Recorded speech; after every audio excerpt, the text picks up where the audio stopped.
कोकणाला मुसळधार पावसाने झोडपून काढले। अनेक रस्ते मुसळधार पावसामुळे जलमय झालेत। मंडणगड तालुक्यातील भिंगळोली परिसरात पाणी झालेलं पाहायला मिळतंय। बस डेपो तसंच शासकीय गेस्ट हाऊस दरम्यान रस्त्यावर मोठ्या प्रमाणात पुराचं पाणी साचलंय। मुंबई गोवा महामार्गावर सुद्धा पावसाचं पाणी आलंय। खांब कोलाड जवळच्या वाहतुकीवर याचा परिणाम झालाय। तर रायगडला रेड अलर्ट देण्यात आलेला आहे। शाळा कॉलेजना सुट्टी देण्यात आली आहे। तर ही तीन दृश्य आपण कोकणातली पाहतोय। एकीकडे मंडणगडमध्ये भिंगळोली परिसरात पुराचं पाणी साचलेलं आहे।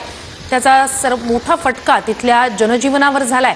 तर दुसरीकडे मुंबई गोवा महामार्गावर खांब ते कोलाड दरम्यान वाहतुकीवर परिणाम झालेला आहे। वाहतूक मंदावली कारण महामार्गावर पुराचं पाणी आलंय। दुसरीकडे रायगडमध्ये रेड अलर्ट देण्यात आल्यानंतर शाळा आणि कॉलेजना आज सुट्टी जाहीर करण्यात आली।